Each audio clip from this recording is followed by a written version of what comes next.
Mbelane à chaque fois c'est des sujets d'actualité yu ñu traité la semaine moom la ñuy ñëw waxtaanee ko vendredi. Alors on a 3 thèmes, on parle de l'affaire Ousmane Sonko, l'affaire Barthélémy Diaz et après on va parler de vos candidats. Donc s'il vous plaît on respecte ça, ñu évacuer s'il vous plaît laissez-moi terminer, on évacue les sujets de justice après ñu dugg ci investiture et c'est simple, on en parle très rapidement. Après li ngeen di wax nii waxu candidat waxu investiture waxu programme on en parle après parce que là on perd du temps aussi. Parce que tey xam nga tey bu ñu toogee fii affaire Barth bu fekkee malheureusement tu n'as rien à dire là-dessus on avance. Parce que on en a parlé assez parce que bu ñu toogee fii wax ci. Je pense que la semaine prochaine aussi dañ ci waxaat. Super, donc on revient sur toi après nga wax waxu programme. D'accord. S'il vous plaît Ndeye Fatou. L'affaire Barthélémy on en parle parce que ñu bëri ñu ngi jàpp enfin si même justice yi ñu ngi jàpp ne que il va perdre peut-être son mandat de député ak son mandat de maire. Qu'est-ce qu'on peut retenir déjà de tout cela? waaw cette affaire moom elle nous tient en haleine depuis 2011 mais c'est une affaire boo xam ne au plan politique am na explication parce que l'affaire Ndiaga Diouf nekk na dossier boo xam ne Barthélémy Diaz biñ ko ci emprisonné étant député ci la génnee prison donc biñ koy génnee en prison boobu mu ngi nekkoon ci détention alors bi mu génnee en tant que député ànd ak régime bi nga xam ne moo fi nekkoon en 2012 le régime de l'APR bi mu ñëwee au pouvoir donc ñoom ñoo ko génnee ci justice bi investir ko génnul sax campagne parce que bi ñuy campagne ci législative yooyu mu ngi woon en prison mais après ñu fal ko ci lañ ko génnee prison. Alors kañ lañ commencé yëngal dossier bi mooy après 2014 bi nga xamee ne Khalifa Sall à Dakar def na fi razzia gagné fi 16 communes devant le pouvoir. Am nag des ambitions wala nekk peut-être un présidentiable ci la ñu def yëngalaat dossier bi ba def procès bi en 2017 bi ñu njëkkee def procès bi Barthélémy a été condamné à 6 mois. Alors su fekkee ne crime lañ koy toppee rey na nit Sénégal kan moo fi mës a rey nit ñu jàpp ne kii coupable la tëj ko 6 mois juróom benn weer ci bakkan kon jàpp naa ne au tribunal wane wuñ ne moom culpabilité am nekk na ci benn degré bi parce que bu fekkoon ne prouvé nañ que ne culpabilité am nekk na ci benn degré bi kon duñ ko ci tëj 6 mois pour l'amende nag moo nekkoon moom fi nga xamante ne d'accord ci benn yoon ak yoon parce que moom moo dem appel parce que bëggul fay amende 25 millions boobu mu ne du ko fay loolu nag moom ànduñ ci ak moom parce que ak lu mën a am moom it bakkan rot na que reconnaître nañ ko coupable ou pas moom jour bi fee yi amee moom moo wax devant la presse ay nit ñëw nañ attaqué sama mairie dem leen xooli ci hôpitaux yi am na ku ma ci gaañ c'est Barthélémy qui l'a dit donc moom sax moo njëkk a reconnaître culpabilité am léegi nag à quel niveau la loolu mooy ce qu'il faut c'est Néné qui pose les questions Serigne Saliou non c'est Néné qui pose les questions non on n'est pas en classe nekkuñu sa CM boobu ngay poser sa élèves yi donc chroniqueur nga chroniqueuse là donc non c'est Néné qui pose les questions donc je réponds aux questions de Néné waaw donc mbir moomu noonu li ci leer mooy chaque fois suñu dëgmalee élection dañ koy yëngal léegi Barthélémy tey moo def pourvoi cour suprême bi mu defee pourvoi cour suprême dañ ko débouté léegi nag moom en tant que justiciable pour man c'est l'heure pour que moom mu remettre en question combat bi muy mener contre indemnisation bi ñu koy laaj parce que dommage et intérêt la mu fay ko et puis mu passer à quelque chose xëy na c'est en jeu ci wàllu poste de députation mais le règlement intérieur assemblée moom moo ko ci génnee parce que képp ku ñu condamné comme coupable ci biir assemblée nationale mais da ngay perdre sa poste de député au plan politique lecture bi ñu ciy am ne taxaw du mën a def parrainage des députés loolu c'est faux taxaw am na 14 députés donc même su fekkee ne Barthélémy pour ñu simmi ko ci biir assemblée ba mën ko remplacer il faut ministère de la justice bind ko comme c'était le cas pour la radiation de Ousmane Sonko ministère de la justice mooy bind léegi nag ministère de la justice le temps que muy bind est-ce que duñu dépasser capu parrainage bi ak validation candidature pour la présidentielle avec le temps mën nañ passer cap boobu noonu l'autre chose mooy cette affaire Ndiaga Diouf nekk na loo xamante ne Barthélémy Diaz da koy nar a poursuivre toute sa carrière politique moom il faut mu projeter vers l'avenir moom il a intérêt à ce que mbir moomu ñu teg ko ci suuf bu amee dédommagement yu muy fay mu fay ko parce que même mairie de Dakar il a été condamné pour coup mortel alors que ci mairie bi pour mu perdre poste bi ba ñu mën koo defal kii bi décret présidentiel bi ko mën a dindi ci bopp mairie Dakar mais moom du crime coup mortel la mais coup mortel au plan juridique am na yeneen lecture parce que le droit au Sénégal le droit problème d'interprétation la am nen donc les textes sont là mais malheureusement à chacun son interprétation léegi nag au plan juridique mën na am coup mortel boobu mën na bañ a peser ci li nga xam ne mooy mairie bu Dakar mais man au-delà pour man l'affaire Ndiaga Diouf ak li ci am nii tey taxawu la ñu bëgg a pousser à ce que ñu négocier. Ah bon? Ah oui, c'est taxaw hein parce que taxawu moo fi nekkee ci position wu faiblesse wu bëgg a participer à la présidentielle à tout prix Khalifa Sall moo fi waxoon naa bokk. man naa bokk rek. léegi nag ba ñu xamee bëgg-bëggam ci naa bokk bi fexe nañ ba modifier à l'Assemblée nationale article L28 bi bu code électoral bi pour mën ko dugalaat dans le jeu léegi ci li ñu dëgmal mouvance présidentielle dafa mel ni avec l'affaire Barthélémy Diaz dañu bëgg a teg leen ci benn situation boo xam ne neexal leen ñu wala rester à carreau. mais wala on va poursuivre les poursuites judiciaires parce que Barthélémy Diaz dafa mel ni am na benn xoqatal bu ñu bëgg a téye digganteem ak état à travers cette affaire Ndiaga Diouf ndax pour le moment il ne dépendra que de la volonté de l'exécutif incarné par le président Macky Sall et son ministre de la Justice pour que Barthélémy garde non seulement son poste de député mais aussi mu demeurer à la tête de la mairie de Dakar donc dafa mel ni dañ ko bëgg a wax boo yaay seet présidentielle bi nga jouer ak ñun parce que des alliances ñu ngi koy wax naan am na des opposants qui discutent avec le candidat Amadou Ba léegi opposants yooyu comme xam nga ñu liste bi kan la man jàpp naa ne dañu bëgg a dugal waa taxawu ci liste bi pour que bu ëllëgee ñu mën a ñëw renforcer la mouvance présidentielle ndax Barthélémy dañ ko teg ci situation boo xam ne il peut ci benn fil mu perdre tout à la fois non seulement le poste de député mais aussi le poste de maire pour man c'est cette histoire de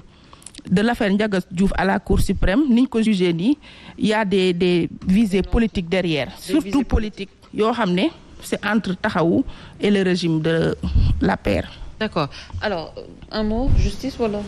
Non, pas ça. Passe très bien. Sëñ Saliou,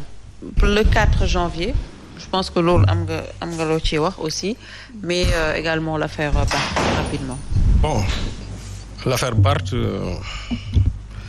je crois que pour analyser situation bi, xam ne il y a des dessous politiciens, ça moom c'est clair. Le timing choisi pour en tout cas vider cette affaire-là. On me laisse dire qu'il y a des soubassements politiciens. De toute façon, les prochains jours nous dirons réellement lan mooy indi li lépp. Mais en réalité, c'est-à-dire cette affaire-là, ça a tellement traîné. Et position yi ci amoon dafa fluctuer. 12 ans quand même. Oui, parce qu'au départ, quand Macky Sall se rendait chez Jean-Paul Diaz, li ñu waxoon ak li nga xam ne par la suite moo ci am, c'est totalement différent. Ça fait 2. C'est-à-dire que Barthélémy Diaz situation politique am aussi ni mu doon évoluer c'est-à-dire que affaire bi noonu la évoluer quand il a sorti les armes bon quand je dis les armes mooy bi nga xamante ne vraiment il était dans une position d'opposition radicale ñu yëngal ci lay yëngalaat affaire bi aujourd'hui il s'est pourvu devant la Cour suprême on l'a débouté mais man li ma bëggoon wax nag Ndeye Fatou ne ko bu fekkee ne Barthélémy dafa war a fay dommages et intérêts à la famille de Ndiaga Diouf c'est-à-dire que donc il est contraint d'appliquer une décision de justice léegi décision de justice boobu le citoyen doit l'appliquer mais ceux qui sont au niveau de l'État ne doivent pas l'appliquer c'est-à-dire que donc c'est en fonction maintenant des humeurs de l'État que ñoom ci la ñuy appliquer décision de justice comme la neexee et c'est ça l'État de droit. Sëñ Saliou man bu ma dugal de man dañuy wax ci deux affaires yu bokk non déedéet man bu ma dugal de naan ay damaa wax fii état dafa war a exécuter et fait Barthélémy warul exécuter j'ai pas dit cela bu ma wax loolu ma wax d'accord waxuloo ko mais may ma rek xam nga tout à l'heure quand on a parlé de la décision de la DGE tu as dit que loolu état bi su ko neexee xaw ma ci la ñuy appliquer décision et cetera amul benn contrainte waaw moom laa la wax mais ça moom laa la wax c'est-à-dire que la loi est au-dessus de tout le monde. État warul seet décision bu ko neex ak bu ko neexul, on doit appliquer les décisions de justice. C'est une institution judiciaire indépendante boo xamante ne nii décision bu ñu génne état daf ko war a respecter. loolu mooy république. Et c'est ça aussi l'état de droit. Mais état de droit mënul nekk un état boo xam ne à géométrie variable état bi su ko neexee moom moo appliquer yi décision de justice citoyen bi moom forcément dafa war a appliquer décision de justice. loolu c'est pas ça, c'est pas ça l'état de droit. Je suis désolé. Maintenant dans cette affaire là. léegi yow daal yaa bëgg a def diversion boobu daal. ci deux sujets yoo xam ne benn bokk ci sa morom nga jël sama position bëgg ko méngale ci fii nee naa état bu mu exécuté mais citoyen lambda bi fee na ko exécuté man maa wax loolu man maa ko c'est moi qui l'ai dit. da nga ma dagg. déedéet dinaa la daggee parce que du ma nangu nga may. non doo jaxas samay non doo labaje sama wax non da nga bëgg a labaje parce que da nga bëgg a jël position yu ma am si deux thématiques yoo xamante ne ça concerne deux personnes différentes et puis Serigne Saliou man yow à l'état civil tuddoo Ousmane Sonko à ce que je sache Serigne Saliou Gueye nga tudd amul benn yoon ci sama propos fu ma la interpellé ba nga may tontu. non da nga nekk ci débat bi. non da nga nekk ci débat bi nga wax lu ma partagé wu non doucement rek nag nday faatu. je t'ai laissé assez parler aussi. dama ne tu es dans un débat non déglu ma rek non tu es dans un débat non tu es dans un débat boo fi waxee lu ma partagé wul ça aussi j'interviens. mais c'est pas toi de poser non dama ne non je ne pose pas de questions mais j'interviens sur ce que tu as dit. non toi tu n'interviens pas, tu poses des questions. voilà maintenant j'avance. voilà léegi déglu ma yaa ko fi wax je dis que tout simplement dans un état de droit, mais il faut prendre la place de n'importe les décisions de justice sont applicables à tous les niveaux. Waaw, c'est pas dans une contrainte que ci lañ koy appliquer wala déedéet les décisions de l'État, c'est-à-dire les décisions de justice sont applicables, je dis à tous les niveaux. Loolu moom pare naa ci. Bon, maintenant, je viens maintenant nee na ci affaire u Mame Mbaye Niang bi contre Sonko. Xam nga foofu aujourd'hui les gens disent que le 4 janvier bii ci lañ ko war a vider mais dans la réalité soo liree le mémoire bi nga xamante ne moom la les avocats de Sonko produire tu vas dire que cette affaire-là est loin encore d'être finie parce que ñoom ils ont déposé un mémoire sur l'inconstitutionnalité de la loi l'article 260 du code pénal bi nga xamante ne moo condamné Ousmane Sonko parce que ñoom ils ont dit que cet article-là est inconstitutionnel et ils ont saisi le Conseil constitutionnel compte tenu de l'article 91 de la loi organique. Oui. Donc là le Conseil constitutionnel est obligé de saisir la Cour suprême est obligée de saisir le Conseil constitutionnel et le Conseil constitutionnel aussi a un délai de 1 mois pour se prononcer sur cette question d'inconstitutionnalité. Donc ce qui veut dire que le cadre boobu ñu wax c'est impossible mënuñu ci vider affaire bi. Donc soo jëlee les deux lois là yi nga xam ne mooy organiser la Cour suprême et le Conseil constitutionnel forcément cette question d'inconstitutionnalité il faut ñu vider ko et les avocats de Sonko c'est depuis octobre qu'ils ont produit ce mémoire là jëbbal ko Cour suprême jusqu'à aujourd'hui waxuñu ci donc affaire boobu mënuñu ko parce que y a déjà une question préjudicielle qui fait de sorte que mënuñu day dem ci procès boobu sans pour autant régler ce problème d'inconstitutionnalité. Et ça concerne l'article 260 du code pénal. Bien sûr, basé sur beaucoup d'articles yoo xamante ni que le Sénégal non seulement a dans sa constitution mais aussi dans les conventions et traités yi nga xamante ne moom la signé comment dire au plan national et au plan africain et international. Donc moo tax suñ ciy wax ne le cadre boobu man jàpp naa le cadre boobu mënul nekk c'est pas possible. Affaire boobu bu ñu ko doon def ba def dañuy wax ne le 4 février ci la ñu mën a vider affaire bi. Parce que Conseil constitutionnel délai boobu lañ mën a am pour mun ko def et là je dis que la Cour suprême est obligée de saisir le Conseil constitutionnel sur cette question-là. Donc, qu'est-ce que ça démontre déjà cette date du 4? waaw moom laa la c'est-à-dire aujourd'hui su fekkente ne affaire Mame Mbaye Niang boobu on l'a encore agité peut-être pour des questions purement politiciennes su fekkee loolu la je dis que donc affaire bi ajourné waat nañ ko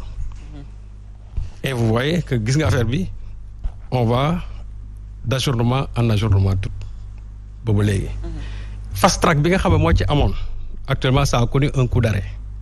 et je dis que dans cette affaire-là c'est-à-dire normalement cette histoire de diffamation normalement suñ ko toppoon rek parce que souvent on dit le temps de la justice oui mais dans l'affaire Télico Madiambal Diagne ça c'est depuis juin 2021 jusqu'à aujourd'hui appel bi ba léegi appel bi ñu ko fixé novembre bi dañ ko yóbbuwaat ba le 4 février je dis appel bi te loolu c'était depuis 2021 Madiambal Diagne teli ko dans l'affaire Sonko on a fait un procès fast track aujourd'hui appel bi comment dirais-je le recours au niveau de la Cour suprême yëngal nañ ko mais je dis compte tenu bien sûr de ce mémoire-là qui a été déposé au niveau de la Cour suprême c'est impossible je dis c'est impossible c'est-à-dire que mënuñu ko tenir le 4 janvier boobu soo jëlee bien sûr loi yi nga xam ne moo organisé la Cour suprême article 91 et loi bi nga xam moo organisé aussi le Conseil constitutionnel article 22 loolu moom c'est clair comme l'eau de roche donc ceux qui pensaient que cette histoire-là va se vider